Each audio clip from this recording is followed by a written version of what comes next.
મોરબી શહેરમાં સરકારી જમીનો પર થયેલા ગેરકાયદેસર બાંધકામો અને દબાણોને દૂર કરવા માટે તંત્ર દ્વારા આજે ફરી એકવાર લાલાક કરવામાં આવી છે। મોરબીના સનાળા રોડ પર ભક્તિનગર બ્રિજ નજીક આવેલ નાયરા પેટ્રોલ પંપની પાછળ આવેલી મામા સાહેબ ઝૂંપડપટ્ટી વિસ્તારમાં આજે વહીવટી તંત્ર દ્વારા મોટું ડિમોલેશન ઓપરેશન હાથ ધરવામાં આવ્યું હતું। લાંબા સમયથી ઊભા થયેલા દબાણરૂપ બાંધકામોને તોડી પાડવા માટે તંત્રનો બુલડોઝર ગરજ્યો હતો।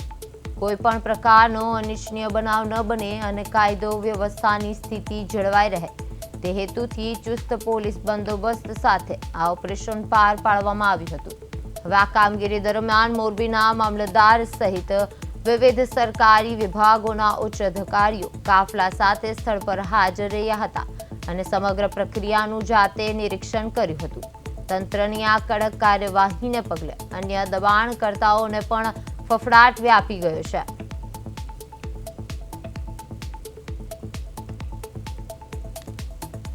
આશરે 1000 સ્ક્વેર મીટરની જગ્યા સરકારી જે ખરાબો છે એ ખાલી કરાવવામાં આવી રહ્યો છે અત્યારે।